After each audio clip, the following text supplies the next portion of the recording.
All right. Hello. Welcome to class. So just a quick heads up before we start. It does look like there is still about a 10-second delay, which I think is a little bit better than it used to be. Still not ideal, but just wanted to let you all know that still exists. Just reading the chat. The question today was what's been the highlight of your week? Seeing a lot of binge watching of television, just stepping outside for a little bit, sleeping and stuff. I think the highlight of my week, I was also able to go outside for a little bit. There was one day down here in Columbus that was decent weather. I drove by a park and just kind of sat there for a little bit. It was very nice, although kind of eerie. There was barely anyone around. So just got to be outside. That was definitely nice. So hopefully, you're doing things to enjoy yourself as the days progress.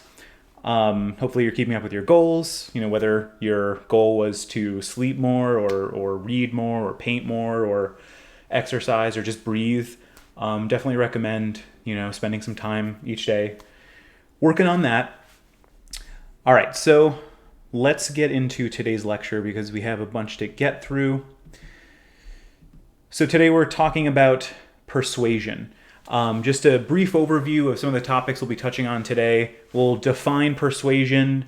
We'll talk about the elaboration likelihood model. We'll talk about various factors affecting persuasion. We'll see how far we get into that. Quick but important announcement. Exam number 2, originally it was going to be on April 7th.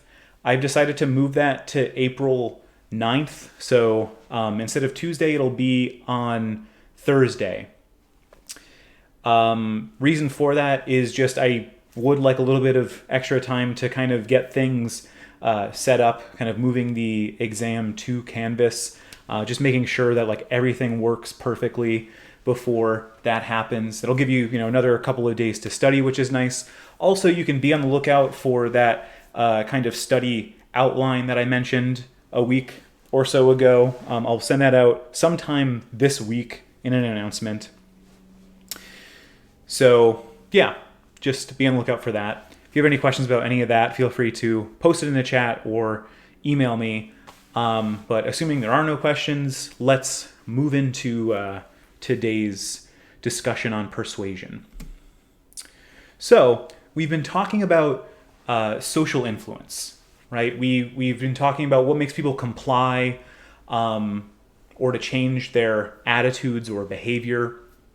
Obedience, which was our subject last Thursday, that is certainly one way to do that, to socially influence someone.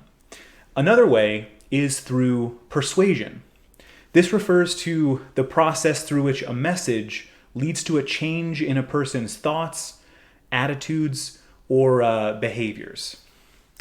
People's attitudes may not entirely explain their behavior, but as we discussed a couple of weeks ago when we talked about attitudes and behavior, attitudes are definitely one major component of explaining or predicting behavior.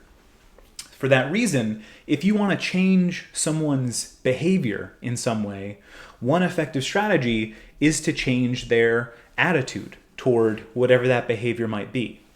This is something that we deal with every day, often multiple times a day.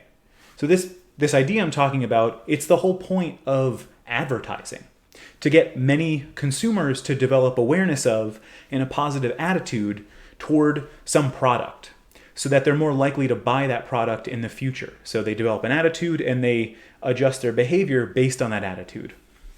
And on the subject of advertising, we're totally saturated with it. So in the 1970s, the average American was exposed to about 500 advertisements a day. In 2009, that number jumped to 5,000 advertisements a day. Today, it's probably even higher, right? So 2009, 11 years ago, probably even higher today. So advertisements are everywhere. Just personally, my least favorite place, my personal kind of pet peeve is advertisements at gas pumps. You're standing there trying to pump your gas, and suddenly the pump starts blaring an ad, and there's nothing you can do. You're just a captive audience. You can't even have that like 90 seconds to yourself to stand there and just stare blankly into traffic as you inhale gas fumes, right? Even that is taken away from you by advertising. Just a quick tip. At many gas stations, you can mute those ads, by the way, by just like pressing one of the buttons on the screen. Doesn't work at every station, but the next time you pump your gas and it shows you a loud advertisement, just press one of those buttons and hopefully the ad will get muted. Again, totally unrelated to what we're talking about, but that could be the most useful thing you learn from this class this semester. So anyway, I digress. We get bombarded with attempts at persuasion every single day. However, persuasion isn't entirely a bad thing, right? It can also be used for good. So for example, when an earthquake struck Haiti in 2010, it was all over the news and social media for weeks. Images and footage of the wreckage there were widely circulated, and that led millions of people to donate money to the cleanup effort. So charity works through persuasion. So persuasion can be both good and bad. It can be used for both altruistic and more selfish purposes. So back to that number of 5,000 ads daily, right? We're all exposed to probably over 5,000 ads per day. However, out of those 5,000 daily attempts at persuasion, people only attend to about 150 ads, right? So they only focus their attention on 150 of those 5,000. That's still pretty high, but there are lots of ads and brands that people are exposed to without any sort of attention given to them at all. And out of those 150 ads that we give some of our attention to, we act on even fewer of them, right? So you could see 100 commercials and ads for Coca-Cola in a given day. Does that necessarily mean you're going to change your behavior and go out and buy a Coke if you hadn't intended to? Probably not. If anything, if you're seeing 100 of those ads a day, you're probably going to purposefully avoid Coca-Cola products out of annoyance for that. So there are lots of attempts at persuasion out there, but we only pay attention to a portion of them, and out of that portion, only a few actually persuade us to do or to believe something. So how does that work then? What makes a message more or less persuasive to people? Imagine, for example, a politician or a political candidate on television trying to get people to support their campaign or to get people to support a certain cause that they're pushing. What are some things that might persuade a person to agree with that politician, right? What makes them more persuasive? This question of what makes a message more or less persuasive is what led Petty and Cacioppo to develop the elaboration likelihood model of persuasion. So according to this model, there are two different ways that a persuasive message can influence a person's attitudes. Persuasion occurs via two routes, the central route and the peripheral route. And which route a person takes depends on how likely it is that they'll devote real attention and brain power to considering the message being given to them. So in other words, it depends on how likely it is that a person will mentally elaborate on a persuasive message that's being given to them. So first, let's talk about the central route. People follow the central route to persuasion when they think carefully about the information that is pertinent or central to the true merits of whatever the message is, or the person, the object, or position being advocated in that message. That information is referred to as the argument. So when we follow the central route of persuasion, what we're focusing our attention on is the content of the argument being given. Is that argument a good one? Is it valid and truthful? Or is it flimsy or even false? So for example, people who follow the central route while listening to a political candidate's speech will attend closely to the candidate's arguments concerning why he or she would make a good leader. And they will consider whether those arguments are factual, convincing, and logical. So when people follow the central route, their attitudes are influenced solely by the strength of the argument. That is what influences whether or not they're going to be persuaded. Is this argument a strong one or not? Strong arguments will change attitudes, weak arguments will not. So there are two reasons that influence whether or not you'll take the central route and mentally elaborate on a message or an argument. So first, when you take the central route, what that depends on first is partly your motivation to elaborate on a given message. So how motivated are you to pay attention to that message? Some issues are really central to our values and our goals. We're much more motivated to pay close attention to arguments related to those sorts of issues. For example, if you're someone who feels very strongly about the issue of abortion rights, whether you're in support of them or against them, you're likely to pay more attention to a political candidate making an argument either in support or opposition to abortion rights. You're more motivated to pay attention to that message because it's something that may impact you directly or strongly relates to your own personal values. Another thing that influences whether or not we'll take the central route is our ability to elaborate. Sorry, I'm seeing a comment now. If I could slow down, I'll try to slow down a little bit. Sorry. But thank you for the comment. So again, another thing that influences whether or not we'll take the central route and pay attention to the argument being given is our ability to pay attention or to interpret that argument. Maybe someone is making an argument that goes like way above our heads.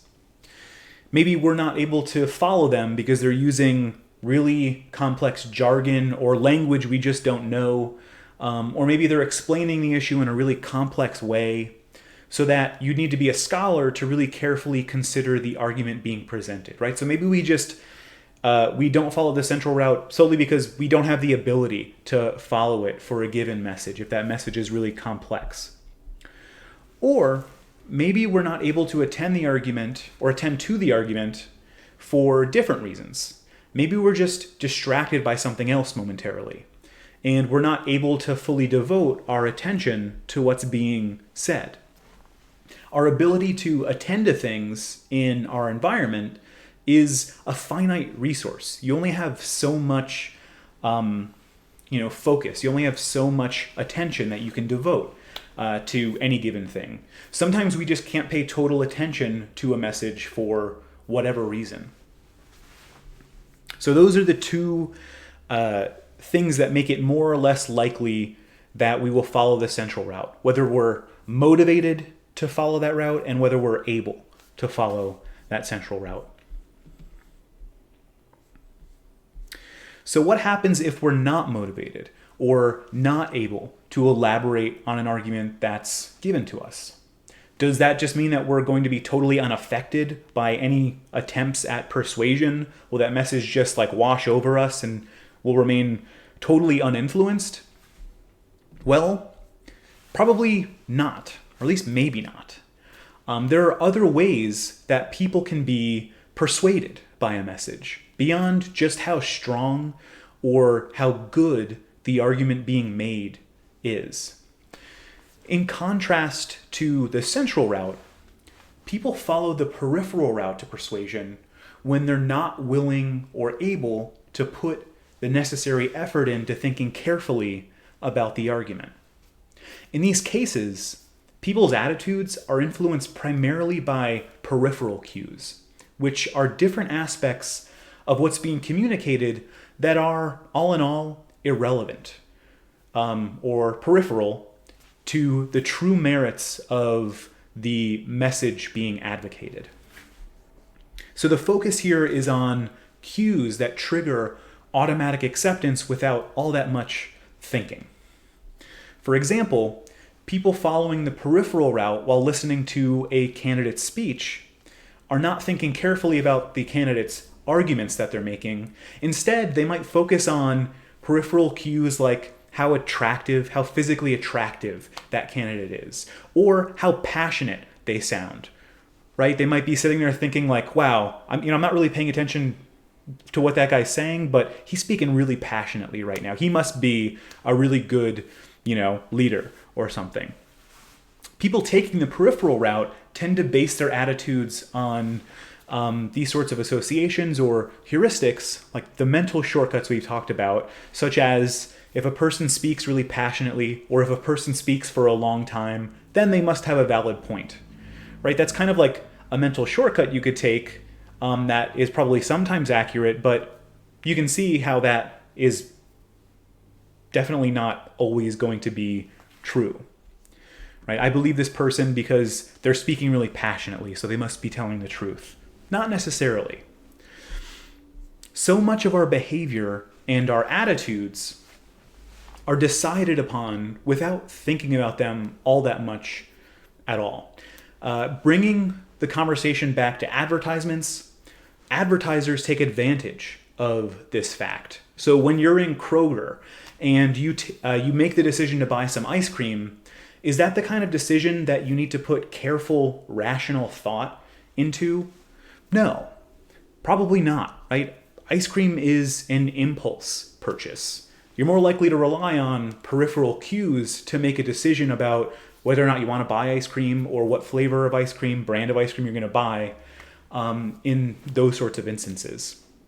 To give you a research example of this, North and colleagues did a study of consumer behavior in a wine shop. So, first, imagine you're in a wine shop and you're being totally rational about your purchase. So what that probably looks like is you're carefully considering maybe which of two bottles you want to buy, right? You're trying to decide between these two bottles of wine. What are some things that might influence you to buy one bottle over the other? If you're being rational about it, if you're really just like paying attention to like the message being delivered or like what's important here. Maybe the taste of the wine, like the quality of the wine. Maybe you're looking up like wine reviews on a wine review app you have, and there are definitely many of them out there, right? To see which one of those two is more highly rated. Maybe how affordable one bottle is compared to the other is pertinent here. So how much bang you're getting for your buck. All of these things have something to do with the wine itself. So to consider those pieces of information is to follow the central route. But the reality is, many consumers are not going to put a whole lot of thought and effort into this kind of purchase. So North and colleagues wanted to see if they could influence people's purchases based solely on peripheral cues. What they did was, on certain days in this wine shop, they would play French music over the store's loudspeakers.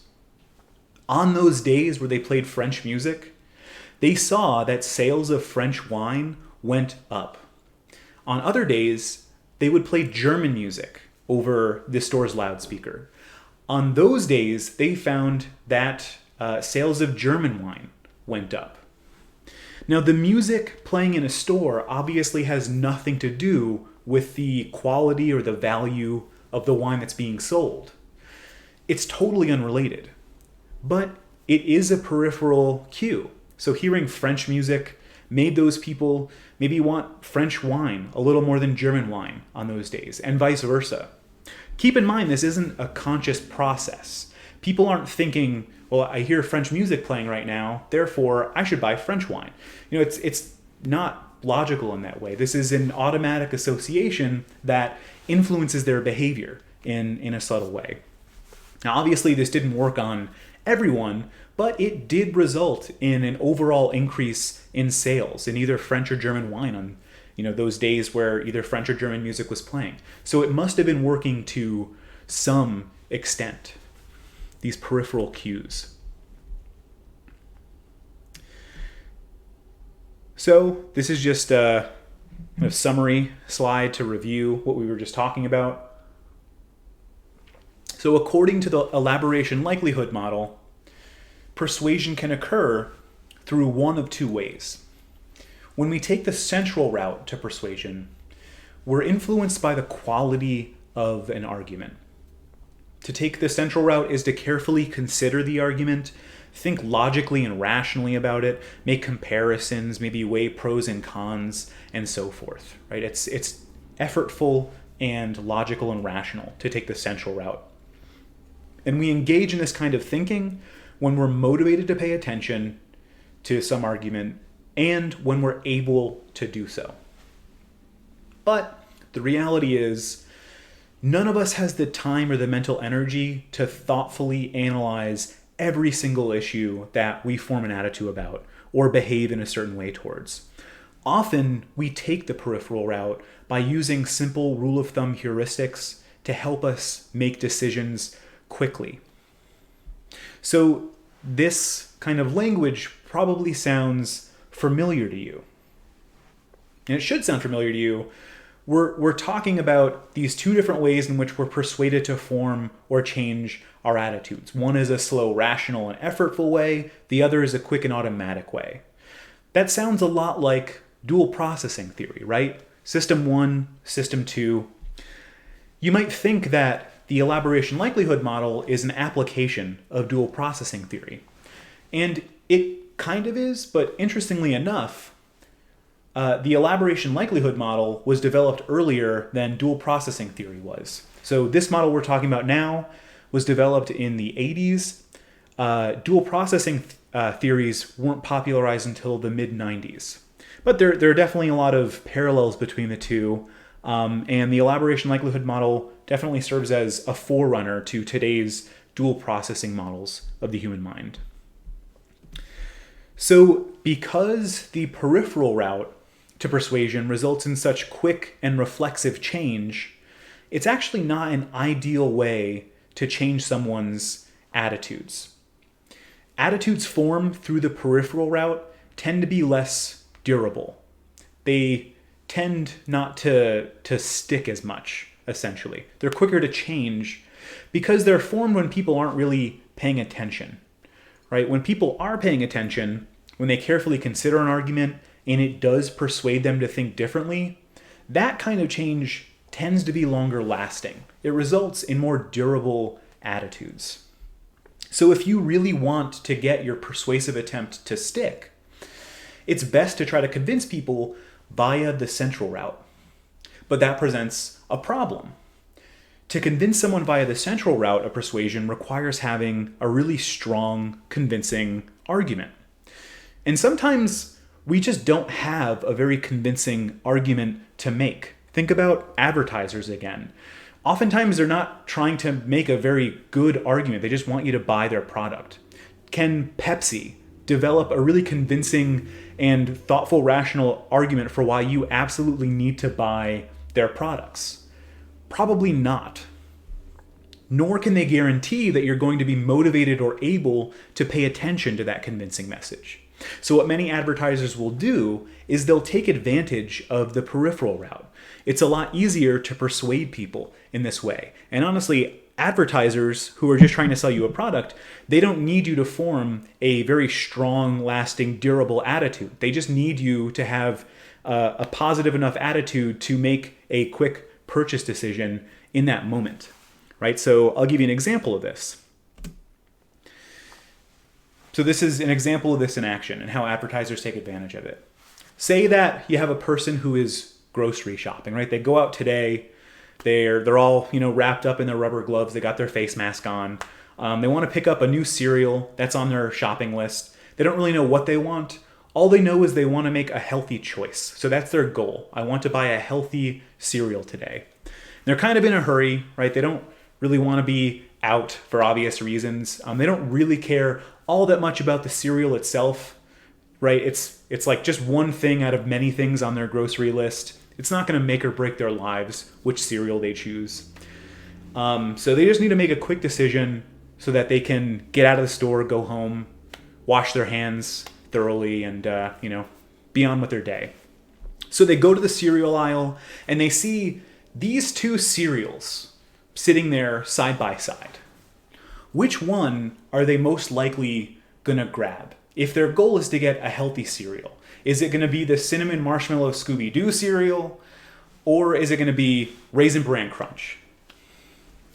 Probably the Raisin Bran Crunch, right? And we kind of know that just looking at these two boxes, right? So pay attention to these cues we're being given about the healthfulness of each of these cereals on these boxes, right? So on the Raisin Bran Crunch box, we've got this little Heart Healthy logo, right? That's great. It has a little fiber logo as well. That's also very good for you. Fiber is good for you. That part is on a forest green background, right? Which, as we all know, is like the universal color for healthy products, green. That just signals health, vitality. And also, hey, there are raisins in there. Raisins are fruit. Fruit is healthy. Even the name of the cereal implies healthfulness. Like raisins are healthy. Bran is healthy. Looking at the other box, there aren't really many of these sorts of cues, right? Marshmallows, not that healthy. This face, not the face of a person that is trying to sell you health food, right? So the shopper is most likely going to be using these cues as a shortcut to making their decision. They're following the peripheral route to persuasion. These indicators on the box really, in reality, have very little to do with the content of the cereal or the actual healthfulness of the cereal. These logos don't really mean anything, right? If you really think about them, good source of fiber. That's a claim that you could make about pretty much any breakfast cereal. They're all made of grain, so ultimately they're all going to be a source of fiber. Heart healthy. Well, what exactly does that mean? Was that validated by a medical expert? Maybe not. The way that you might be able to tell which cereal is actually healthier is going to be to flip over the boxes and compare the nutrition facts on the back. Now, doing this is akin to following the central route to persuasion, because now we're looking at the relevant information, the content that is directly relevant to the discussion of which cereal is more healthful. So if you look at this information, compared with the Scooby-Doo cereal, Raisin Bran actually has more calories, it has more sodium, it has more sugar, it has fewer vitamins and minerals, and so forth. So really, when you look at the data on this, the Scooby-Doo cereal is actually the healthier option of the two. So following the central route to persuasion and relying on the facts, the nutritional data, gives us a better outcome than solely following the peripheral route to persuasion and relying on the cues on the front of the box. And by the way, all that sugar, Angry Bird, and all those calories and sodium, that's why Raisin Bran Crunch tastes 1,000 times better than the original. So I'm sorry if your goal is to eat a healthy cereal. Right. So anyway, back to the PowerPoint, responding to comments. So we don't always do that. Right? We don't always follow the central route. Sometimes we're just in a hurry. We want to be done with shopping. We don't have the time or energy to stand around carefully reading the fine print on every single box that we pick up. And so we make a quick decision, oftentimes based on these sorts of peripheral cues, such as what we see on the front of a box. To rely on cues from the front of a box, that's using the peripheral route. To rely on the actual health information on the back of the box, that's using the central route.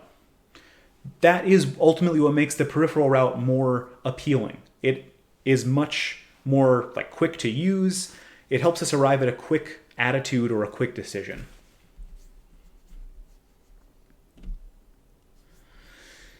So there are lots of different peripheral cues that can influence how persuasive a message is.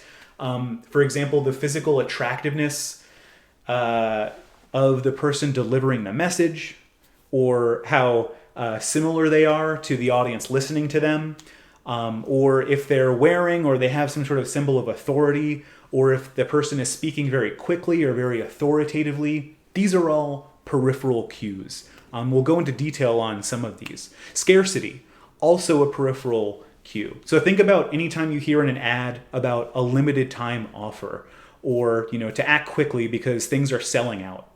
Those are cues that tell you pretty explicitly you need to act quickly, or else you might miss out on something, even though that may not necessarily reflect anything to do with like the product's quality or how much you actually need it. That scarcity could be manufactured.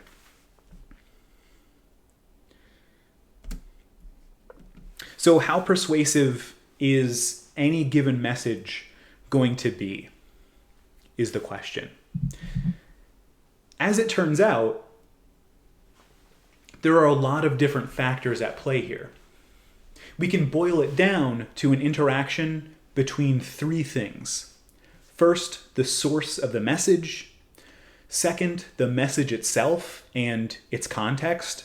And third, the audience who is being given that message. So all of these things interact to influence how persuasive or unpersuasive a message is going to be, which will hopefully lead to attitudinal change and so forth. So let's first talk about the source. Who is it that is delivering a particular message? How persuaded we are by a message is impacted by the source of that message. For instance, people tend to be more willing to agree with statements made by leaders in the political party that they themselves identify with. If those same statements are attributed to a leader from a different political party, support for those statements tends to decrease, right? Just based on who they believe those statements are coming from. So what is it that makes some speakers more likely to persuade people than others? What are some peripheral cues, like some factors outside of the actual content of the message, that influence people?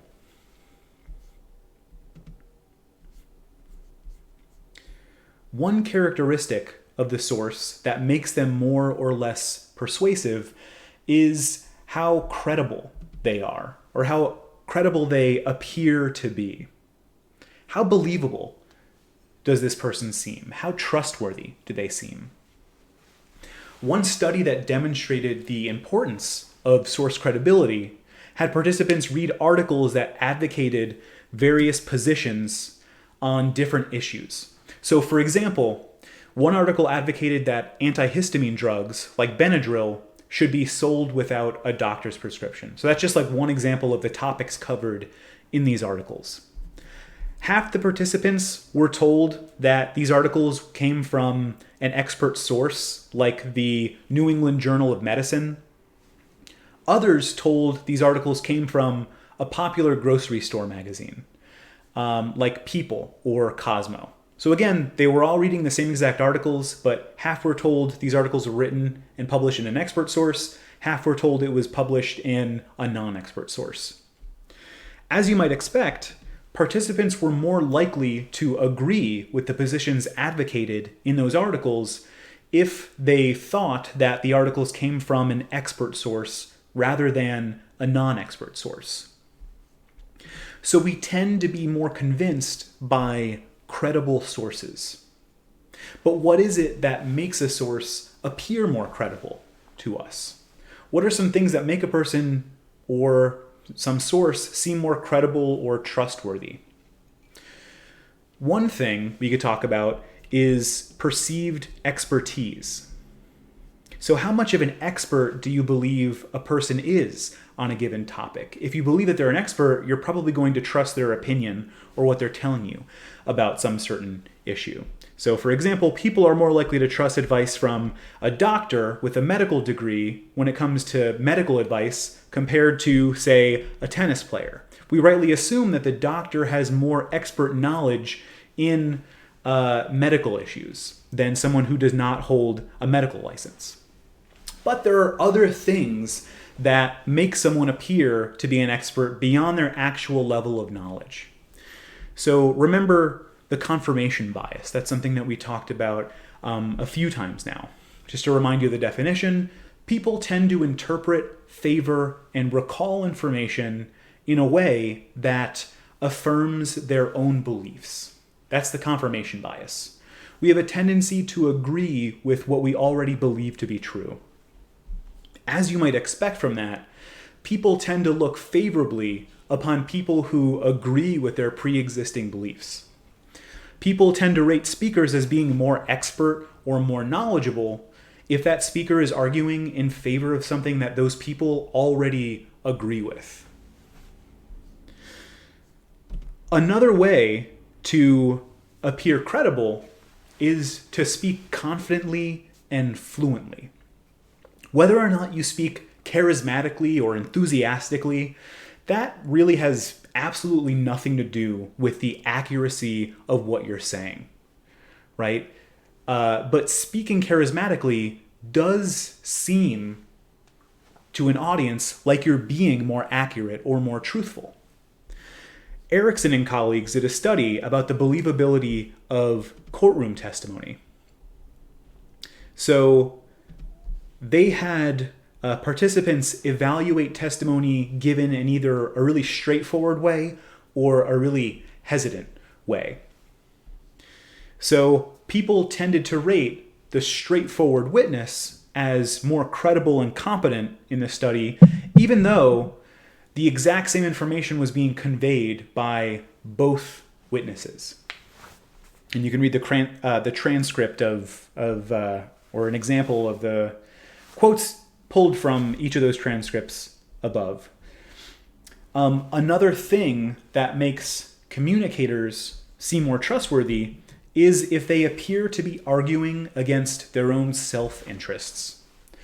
So a convicted criminal arguing for more lenient sentencing guidelines for criminals versus a convicted criminal arguing for more strict sentencing guidelines for criminals. Which of those are you more likely to seriously consider? Probably the second one, right? It seems, or it appears, that this person is arguing against their own self-interests in that case. That makes it seem like their message is more sincere, more trustworthy. Not that, it seems less likely that they're making that argument for the purpose of self-gain. Finally, people tend to be more persuaded by a source when they don't think that that source is trying to persuade them about something. So if the audience genuinely believes that the speaker's only goal is to inform them of something and not to convince them of something, they generally tend to be more open to persuasion.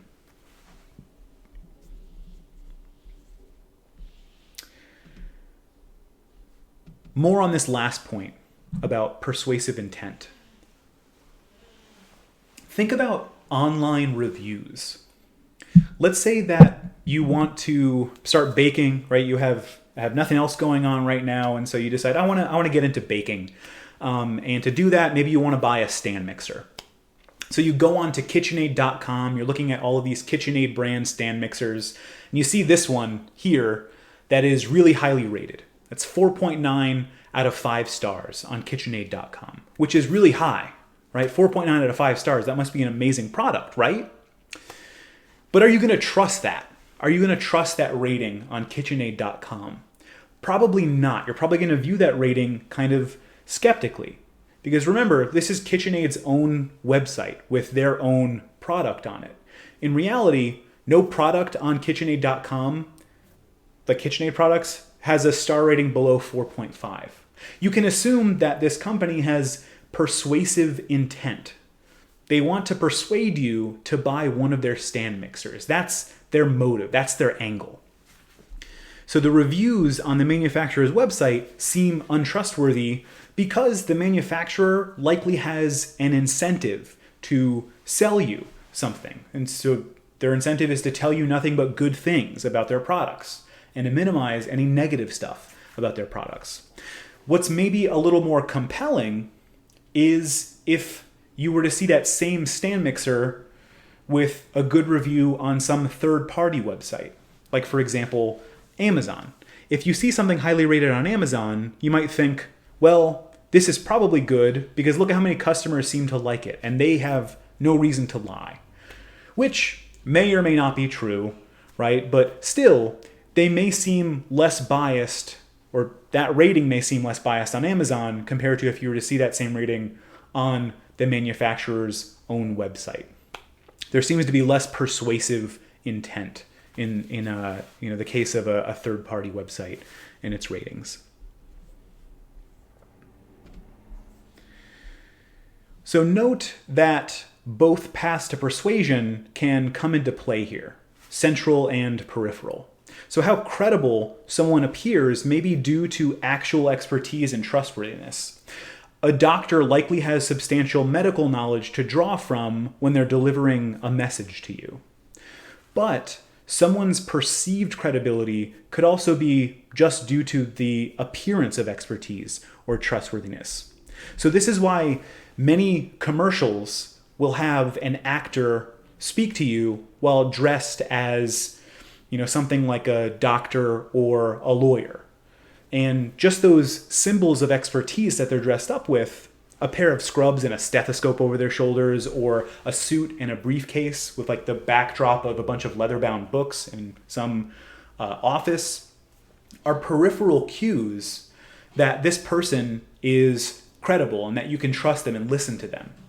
These sorts of cues are influential if a person is following the peripheral route to persuasion.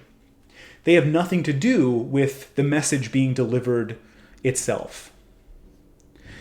It may not seem like these sorts of things should have any effect on people. You might think people are smarter than that. People don't really fall for that kind of thing. Just seeing someone dressed up as a medical doctor when they're just an actor, for example. But, imagine it. You're watching TV, you catch a commercial, you're not really motivated to think very carefully about what it is you're seeing. You may not give all that much thought to these people's actual credentials, and so the audience might be more likely to passively accept what they're saying just because they seem credible. It's for that reason that FTC guidelines require that commercials featuring actors dressed like credible people need to disclose the spokesperson's actual level of expertise. So that's why on those sorts of commercials, in very small text toward the bottom of the screen, you'll see something like paid actor, not actually an expert. Now, keep in mind that signaling credibility through these sorts of peripheral cues doesn't always mean that someone is lying to you or trying to deceive you in some way. So for example, if you live in Ohio and you've been watching Governor DeWine's daily press conferences at like 2 or 2:30 in the afternoon, you're probably familiar with Dr. Amy Acton, who is Ohio's Department of Health Director and head of our state's coronavirus response. You'll notice that whenever she goes up there and speaks, she wears the traditional white coat of a doctor.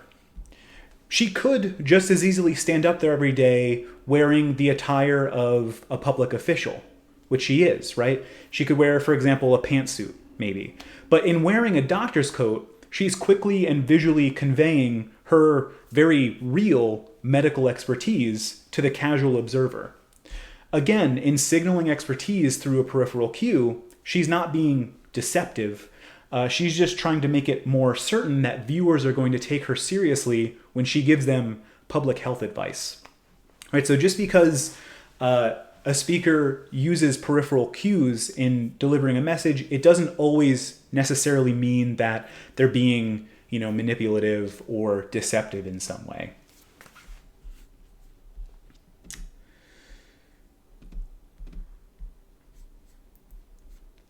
All right. So, credibility helps inform people's attitudes, but that only works to a point. Something worth noting is that it does have its limitations. Credibility has its limitations. The effect of how credible or non-credible a source is can wear off over time.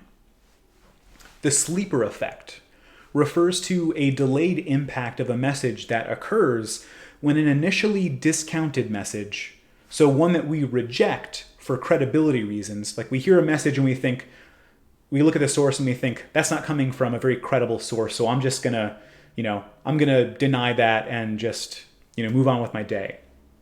So a message that we initially reject for credibility reasons tends to become more effective after some time has passed. If we're presented with a message from a non-credible source, it's possible that we can remember the message but forget where it came from, forget the source, which is really problematic. Because if we remember a message but forget that the source is not credible, we risk having our attitudes affected by that non-credible message. We've forgotten the reason for originally discounting that message. So Hovland and Weiss demonstrated that the sleeper effect really does happen and really does shape people's attitudes and lead to attitudinal change. They had people read arguments on various topics from high credibility sources like medical journals and low credibility sources like the magazines you'd see in the checkout line at the grocery store. And then they measured how much people's attitudes changed immediately after reading those articles. They found that people were a lot more likely to agree and be convinced by high credibility sources than they were with low credibility sources. And that makes sense given everything we've just talked about credibility. It lines up with the previous study that we talked about a couple slides back, right? So all is good there. But then these researchers measured these people's attitudes 4 weeks later. So 4 weeks after the fact, they brought them back, measured their attitudes again. They found that people who were originally unconvinced by low credibility sources now agreed with them just as much as the people who read high credibility sources. 4 weeks after reading these articles, the credibility of the author's or the article's source no longer had an impact on how credible a message appeared or how likely it was that people were going to believe that message.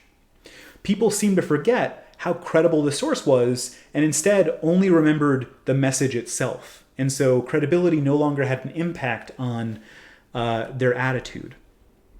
Right? So imagine you're waiting in line at Meijer or Kroger, wherever it is you shop, and you glance at the magazine rack there and you see a headline on the National Enquirer that claims that there's new evidence that calls, global warming into question. And then a few weeks later, you're talking about global warming with a friend, and you think to yourself, I think I read an article, I can't remember where it was from or like when I read it, but there was definitely an article I read that suggested global warming may not be happening, but I can't remember where I read it.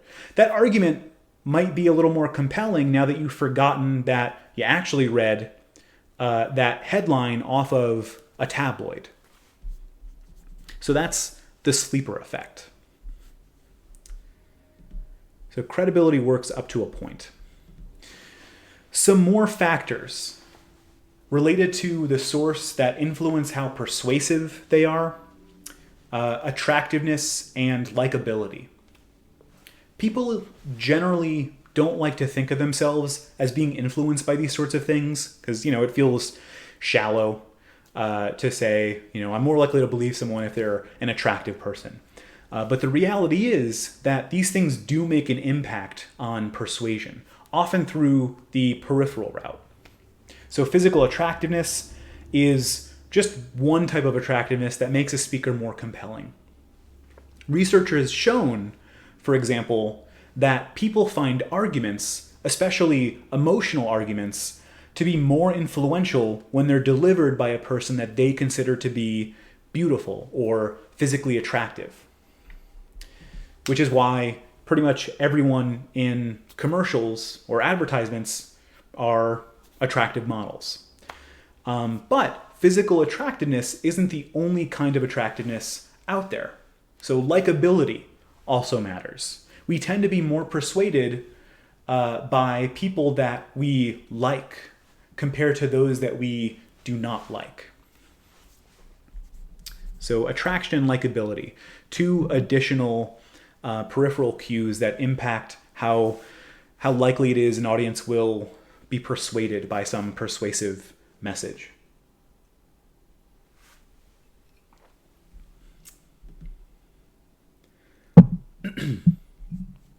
Yet another factor is the similarity of the source to us. So is this source, whoever is delivering this message, are they someone who is similar to us, or are they someone who is not like us at all? Are they someone who is dissimilar? And the relationship between the similarity of the speaker to us and how persuasive they are is a bit more complicated than the other factors we've talked about thus far. When it comes to subjective issues, like matters of personal taste or opinion, we tend to find speakers who are similar to us to be more persuasive than those who are dissimilar. Right? So if you've ever seen those Chevy commercials that feature real people, not paid actors, the reason why they do that is to show you, the audience, the real opinions of people who are just like you, people who you can ostensibly trust, right? Because they probably have similar tastes than you, and so their subjective opinion is going to be relevant to you. Whether or not those opinions are actually real, up for debate, but they at least appear to be trustworthy and genuine. So the idea here again is that the audience thinks like, those are people who are similar to me, they look similar, they dress similar, they're talking in a similar way that I do. So if they like something, I probably have similar tastes to them. However, we tend to be more persuaded by people who are not similar to us when it comes to objective issues.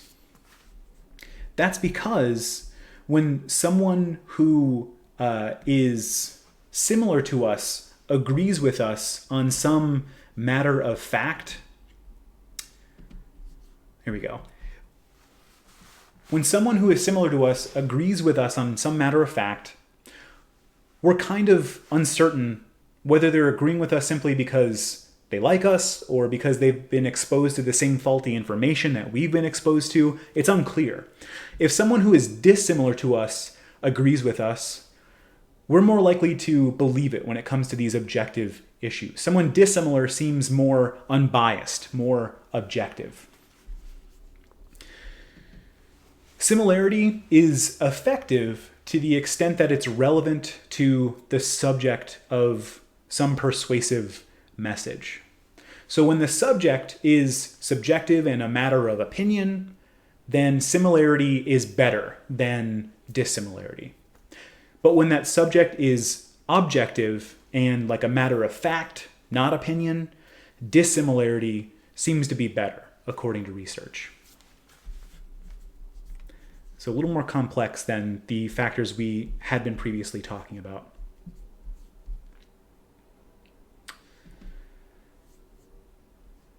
Balance theory is one model that explains why qualities of the source, like how attractive or how likable they are, influence us in the way that they do. So according to balance theory, messages can be linked to positive things. People will form and change attitudes in order to maintain consistency among their thoughts. So this is kind of related to cognitive dissonance theory, which is a theory all about maintaining consistency within one's thoughts, behaviors, and attitudes. So for example, when a person sees a celebrity that they like endorsing some product, they have two different cognitions. The first is, I like that celebrity. The second is, this celebrity likes this product. If they believe those two things, like they earnestly believe those two things, that they like the celebrity and the celebrity genuinely likes that product, that makes it more likely that they too will have a positive attitude toward the product. And, it again might seem silly, but this kind of thing definitely does work, and it's why celebrity endorsements are so widespread and so common. The opposite, though, can also happen. So this could potentially backfire. If you don't like a celebrity involved in an ad campaign, or you don't like, the person pushing a certain message, you're less likely to want to buy that product or to endorse that message. So again, could backfire. That's why more controversial figures tend not to make the best spokespeople for products.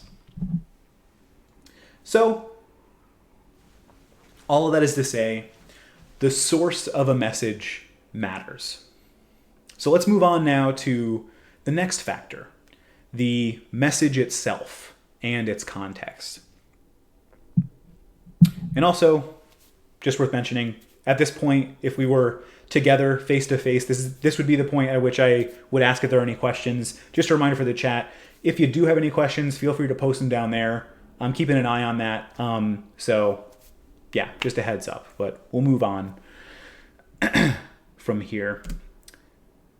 All right, so talking about message characteristics now. One characteristic that makes a difference when we talk about the message being delivered is the length of that message. Actually, before I even get to that, argument strength. So the strength of a message matters. How strong is an argument?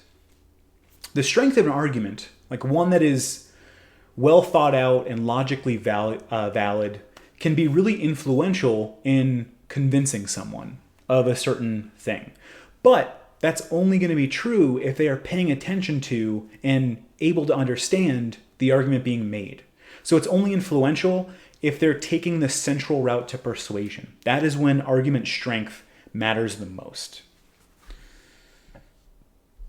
There are other factors, though, related to the message itself that can influence us, which brings us to message length, how long a message is. If the audience is taking the peripheral route, longer messages tend to be more persuasive than shorter ones. Why is that? Well, imagine that you're reading a newspaper editorial that is advocating increasing the local property tax. And you're looking at this article, just kind of skimming it, and you notice it lists 19 bullet points, arguments in support of increasing the tax. Even if you don't have the motivation or the energy to digest this really long article, you might say to yourself, wow, if a person has that many reasons, that many arguments, they must have a valid point. I'm just going to, assume that they're right on this one, and you might move on. That heuristic or mental rule of thumb ignores the fact that each of those 19 reasons, they may be totally biased, they may be redundant, they may just be plain wrong. But for readers taking the peripheral route who aren't really paying all that much attention, just kind of skimming down the article, the mere length of that message may be enough to gain their acceptance. When it comes to the central route, though, the relationship between argument length and argument strength is a little more complicated. So if you have an audience who is motivated and able to attend to the argument, and the argument contains a lot of logically valid points, that tends to be a good thing. In that case, length can be a good thing. But if the argument is only long because it contains like a couple of good points, which are then padded out with a bunch of weaker points, just to lengthen things, that could be detrimental to an attentive audience's perception of the argument. They may get annoyed with the speaker, they may get bored with the speaker, and just reject the argument out of hand. It also takes a lot of effort and cognitive resources to fully attend to a message. So even if an argument is very good, if it contains way too many points and too much information, that can be an overload to even the most attentive audience. The audience might find it hard to remember and make sense of all that information. So when it comes to people following the central route, message length or a longer message is not necessarily a better message. Here's another example of this. Let's say you're writing a paper for a class, and it's the deadline is approaching. You have 500 words on the page, but the minimum for the paper is 1,000 words. You want to make it longer, make it seem better. And you're feeling kind of lazy, so rather than adding in more content, you just use a bunch of those, kind of silly strategies to bulk up a paper, like taking every sentence and just rewording it in a very convoluted way to make it seem like you're writing more.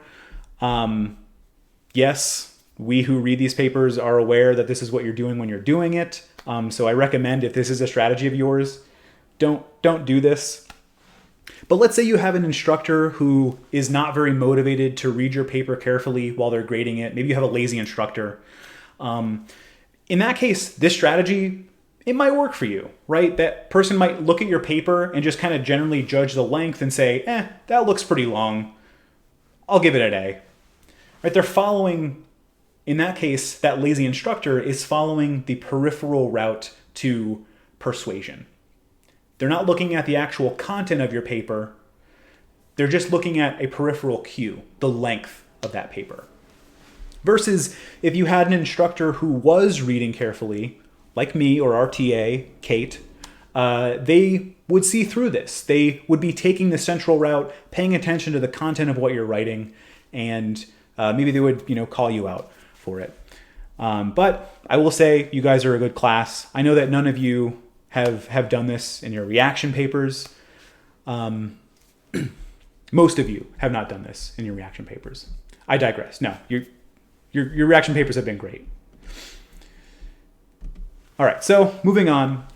When it comes to convincing people to change their attitude about something, what is more useful?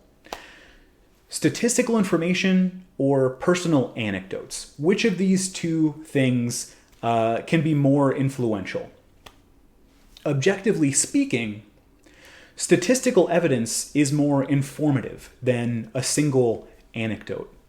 So statistical evidence shows you trends among hundreds, maybe thousands of data points, whereas an anecdote is really just a single data point. It doesn't tell you all that much about an issue. But people love a story. That's kind of a general fact about people everywhere. People are really drawn to anecdotes, personal stories, examples, vivid examples of things. They can be extremely convincing. Stories are enticing. They arouse emotions far better than just hearing statistics can. And they stick in people's memory much better than statistics do. Even if statistical information paints a more accurate picture than a single story.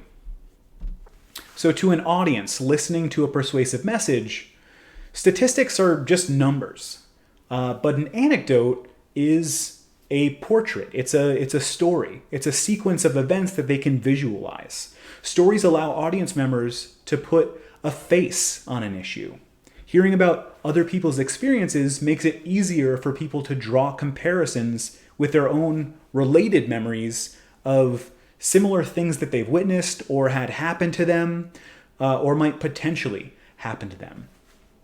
So maybe, for example, you've heard experts warn you about drinking alcohol and smoking. They warn against those things because they can lead to serious health problems and ultimately an early death, right? And the statistics definitely do suggest that. But maybe you have a friend who hears that and they're like, yeah, experts say that, but my grandpa drank a quart of whiskey and smoked 2 cigars every day until the day he died. And he lived to be 105. Right? So your friend is discounting the evidence about smoking and alcohol leading to health problems because they can easily recall an anecdote, a true anecdote maybe, which they personally witnessed and experienced. Now, the problem with your friend's thinking, though, is that they're ignoring base rate information. So remember the availability heuristic, something that we talked about 3 or 4 weeks back. That's the mental shortcut people sometimes take that relies on immediate examples that comes to a person's mind when evaluating a specific topic, concept, or decision. And the reason why it can lead to bad decisions is because it ignores base rate information. So your friend is only thinking about one single person, their drinking and smoking habits and how long they lived. But how many people smoked 2 cigars and drank a quart of whiskey daily and died an early death? Probably lots and lots of people. But your friend's grandpa might have lived to 105 despite having those bad habits, but he might be a 1 in a million case. So that's the base rate information that your friend is ignoring. Because that anecdote is so salient to your friend, though, because it's so easy for them to recall it, they might be more likely to put emphasis on that one single case and discount all of the statistical evidence to the contrary. So again, personal anecdotes, they might be enticing, but they typically ignore or fail to include base rate information like this. And on the subject of politics, politicians use this sort of thing to their advantage all the time.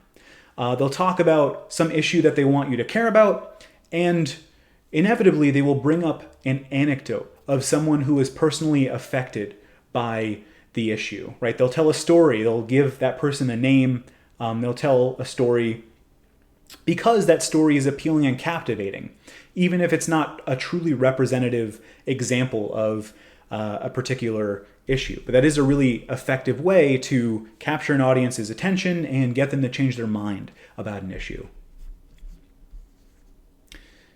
To give you a research example of this, Hamill and colleagues asked participants about their attitudes toward welfare recipients. So they asked them about their attitudes toward people who received welfare. They had one group of participants read an article that described in vivid detail how one welfare recipient had spent the last couple of years abusing the welfare system by making dishonest purchases and neglecting her adult responsibilities. After reading the article, some participants, so those in condition 1, were told explicitly that the woman described in the article was typical of welfare recipients and had been receiving welfare recipients for about an average length of time. So they were told that the woman you just read about, she is a typical case when it comes to welfare recipients. In contrast, people in condition 2 were told the opposite. They were told that this woman that you'd read about, she is atypical. She is not representative of the overall population, and she'd been on welfare much longer than was common. The researchers also had a third group of participants who did not read about this woman's situation. They didn't read that article about this woman who abused the welfare system. So afterwards, all participants reported their attitudes toward the entire population of welfare recipients. And as you can see in the figure, participants exposed to the vivid description of just one person abusing the welfare system reported very unfavorable or far less favorable attitudes toward the entire population of welfare recipients than did people who did not read the description. Also important, it didn't matter whether participants were told explicitly that the described woman was typical or not typical of welfare recipients as a population.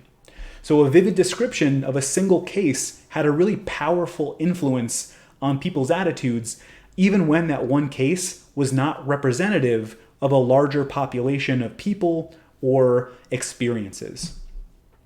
So the central point of this study, and really something worth thinking about, the next time someone tries to persuade you of something, a single personal example or event can really grab hold of your attention, but it's important to think hard about whether that single example is representative of the broader reality.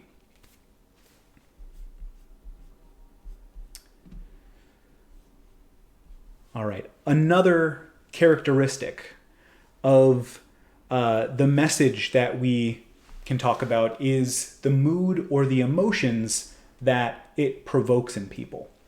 Some messages seem designed to make us feel really good, feel positive, and some seem designed to do the opposite. As it turns out, the mood a message conveys is fairly important. One study asked people what made a Super Bowl ad the most likable to them. And, there we go. And it was found that the primary factor was how humorous the ad was. So how much a person liked the ad had to do with the emotional reaction that it caused or aroused within them. Emotions are really important. So if you think about why we experience emotions in the first place, it's like our brain's way of telling us how to process information about our environment in a really quick, automatic way. We use our emotions as an automatic way to process information. So emotions help us or help inform us about the status of things in our environment. And we attend to different things depending on our feelings. Our feelings color our judgment. So being in a positive mood is a signal that everything's okay, that there is no immediate threat to be concerned with, and so forth. So as a result, when we're in a positive mood, we tend to rely more heavily on our heuristics, our schemas, our scripts, and our stereotypes. We tend not to think as critically because we don't need to, right? Everything is okay. There's nothing in the environment that requires our focused attention, and so our brain can kind of take it easy for a little bit. But a negative mood, to be in a negative mood, it means that there is something wrong, that our attention should be focused on something in our environment. That's why when people are sad, interestingly enough, they tend to be less likely to rely on mental heuristics. They tend to be more likely to use system 2, the rational system of thought. They're more prone to thinking carefully about things and engaging in introspection, thinking about themselves, which makes sense, right? If you're in a bad mood like that, you start thinking about why it is you're in a bad mood. You kind of focus on the issue. That makes it more likely that you will fix that issue. So negative mood, it signals something is wrong and might deserve our attention. And so we devote some mental energy, system 2 processing, to figuring out what is wrong and how we can eliminate it. All right. Let's pause here for today. We'll continue with this on Thursday. Again, just a reminder for those of you who tuned in late, exam number 2 has been moved to next Thursday, April 9th, I believe. I'll send a message about this on Canvas out after, when I post this lecture. So thank you all for tuning in again. I really do appreciate it. I hope, again, you and your families are safe and healthy wherever you are. If you have any questions, feel free to post them in the chat or just send me an email and I will get back to you. All right. Take care.